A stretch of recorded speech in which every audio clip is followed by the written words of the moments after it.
Welcome in Pushpa's tutorial. Today we are learn the subject Mathematics Part 2 of Standard 12th Branch Science, Chapter number 1st, Differentiation. चॅप्टरला सुरुवात करण्यापूर्वी मी एक साधी आणि सोप्या भाषेमध्ये तुम्हाला या चॅप्टरची ओळख करून देते. बघा, डिफरन्शिएशन म्हणजेच काय, तर ते आपण तीन पद्धतींमध्ये रिप्रेझेंट करू शकतो. त्या तीन पद्धती कोणत्या त्या मी आज तुम्हाला बोर्डवर लिहून देणार आहे. ते तुम्ही तुमच्या वहीमध्ये लिहायचं आहे, म्हणजेच अभ्यासाला समजून घ्यायला बरं पडेल. आणि ते मी आता तुम्हाला इथे एक्सप्लेन करत आहे. आणि आपल्या पाठाला सुरुवात करण्यापूर्वी तुम्हाला एक सूचना मी देते, ती म्हणजेच अशी की दर सोमवारी तुम्हाला तुमच्या सब्जेक्ट विषयी म्हणजेच आपल्या लाडक्या मॅथ विषयी लेक्चर मिळत जातील दर सोमवारी. लक्षात, इयत्ता 12वी सायन्स. बघा, मी पहिली डेफिनेशन अशी लिहिली आहे डिफरन्शिएशनची. The derivative of f of x. F of x म्हणजेच काय, आपल्याला दिलेला असेल तो प्रॉब्लेम, फंक्शन म्हणतात त्याला मॅथमॅटिकल लँग्वेज मध्ये. तर जो दिलेला जो प्रॉब्लेम आहे त्याचा आपण डेरिव्हेटिव्ह काढतो. आपण इयत्ता 11वी मध्ये ऑलरेडी शिकलेलो आहोत. नसेल शिकले तर मी इयत्ता 11वीचा देखील मॅथ दर मंगळवारी त्या व्हिडिओ टाकत जाणार आहे. इयत्ता 11वी मॅथमॅटिक्स पार्ट 1 पार्ट 2 दर मंगळवारी every Tuesday on a week तुम्हाला मिळत जाईल. ते पण बघा, बेसिक क्लिअर होऊन जाईल. बघा, the derivative of f of x with respect to x म्हणजेच काय, त्या फंक्शन मध्ये एक्स हा व्हेरिएबल असतो. व्हेरिएबल म्हणजेच काय, त्याला चल म्हणतात की त्याची व्हॅल्यू ही वारंवार बदलत असते. With respect to x at x is equal to a म्हणजेच काय, त्या एक्स ची व्हॅल्यू ए असते. ए म्हणजेच काय, कोणतीही संख्या पकडा तुम्ही, रिअल नंबर जे वास्तव संख्या. Is given by F dash x. F dash x म्हणजेच डेरिव्हेटिव्हला इथे एफ च्या डोक्यावर डॅश करतात आणि तशा पद्धतीने रिप्रेझेंट करतात. जिथे डॅश आला तिथे समजायचा हा आपल्याला डेरिव्हेटिव्ह दिलेला आहे. आणि इथे ए लिहिलेला आहे, म्हणजे जी एक्स ची व्हॅल्यू आहे ती एक्स ची व्हॅल्यू त्या एक्सच्या जागेवर लिहिली जाते. आले लक्षात. म्हणजे एफ ऑफ एक्स चा काय बनतो, एफ डॅश ए बनतो. F dash for derivative, A for value of x. Clear. आता हीच टर्म मी लिमिटच्या टर्म मध्ये अशा पद्धतीने इंडिकेट करू शकते.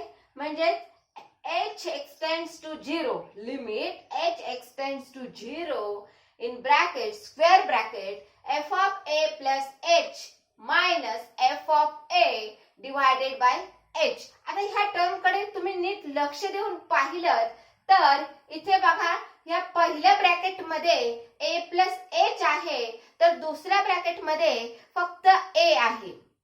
बरोबर, म्हणजेच हा h हा पहिला प्लस केलेला आहे, त्यामध्ये ऍड केलेला आहे.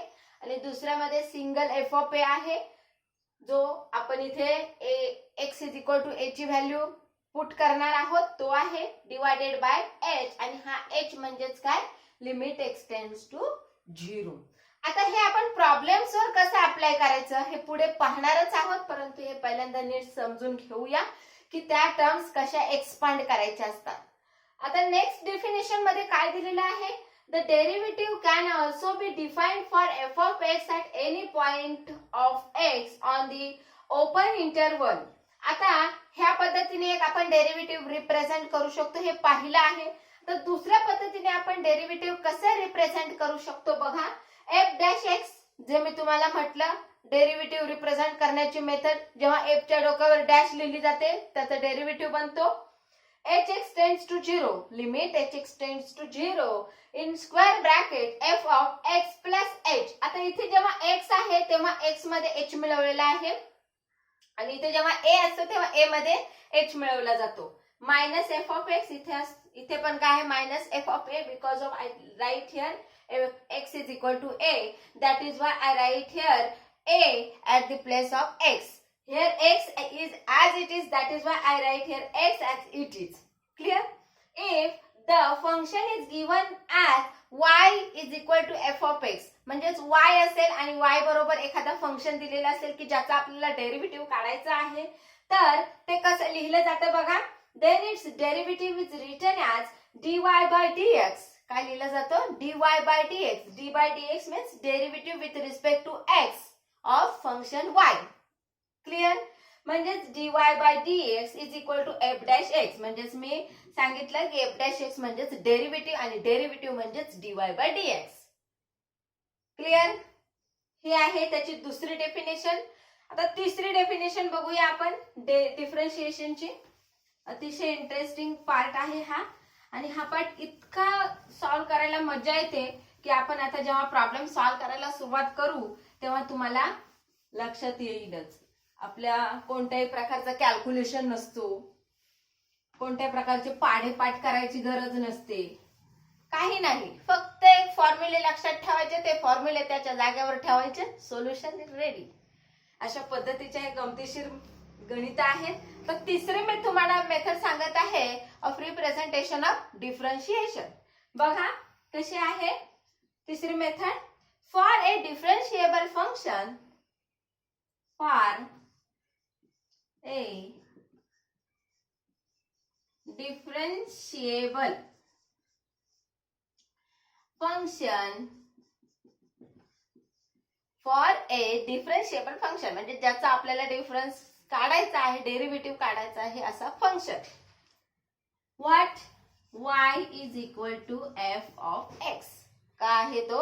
y is equal to f of x. y बरोबर मला एक फंक्शन दिलेला आहे. तर पुढे बघा, इफ डेल्टा एक्स, काय? If delta x is a small increment, is a small increment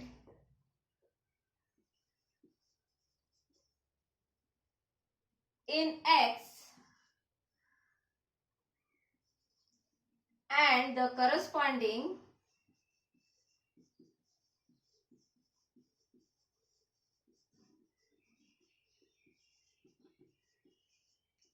increment in y. आता मला सांगा, x मधली इन्क्रीमेंट आपण डेल्टा x ने दाखवतो, तर y मधली इन्क्रीमेंट आपण कशाने दाखवणार? Delta y. Simple. Clear? y. Then delta x tends to 0, limit delta y divided by delta x, and this can we write in this way also, dy by dx. dy by dx means f dash x. Clear? Derivative with respect to x. f dash x means derivative with respect to x. dy by dx means derivative with respect to x, and in this way we can represent also derivative of y or f of x. म्हणजेच काय, आपण 11th स्टँडर्डला देखील शिकलेलो आहोत. Small जर changes असेल, increment असेल किंवा डिक्रीमेंट असेल कोणताही, तर ते आपण डेल्टाने इंडिकेट करतो. जर ती x मध्ये असेल तर डेल्टा x लिहितो, y मध्ये असेल तर डेल्टा y लिहितो, आणि मग ते डिफरन्शिएशनच्या फॉर्म मध्ये आपण dy by dx किंवा f dash x किंवा delta x tends to 0, limit delta x tends to 0 in bracket delta x divided by delta y divided by delta x, अशा पद्धतीने देखील आपण ते रिप्रेझेंट करतो. तर ह्या 3 इम्पॉर्टंट मेथड आहेत की आता आपण त्या पुढे प्रॉब्लेम सॉल्व्ह करण्यासाठी यूज करणार आहोत for the representation of differentiation. आलं लक्षात? मला वाटते तुम्हाला आजचा हा व्हिडिओ नक्की आवडला असेल, आणि तुम्हाला अशीच आणखी इंटरेस्टिंग गणित अगदी साध्या सोप्या भाषेमध्ये समजून घ्यायची असतील तर आपल्या चॅनल नक्की सबस्क्राईब करा, बेल आयकॉनवर क्लिक करा, आपल्या मित्रांना मैत्रिणींना देखील नक्की शेअर करा, आणि जसा आपला व्हिडिओ अपलोड होईल तसा तो तुमच्यापर्यंत नोटिफिकेशन मिळत जाईल आणि तुम्ही घर बसल्या अगदी आनंदात आणि सोप्या पद्धतीने मॅथ हा सब्जेक्ट सोपं करून शिकाल. थँक्यू.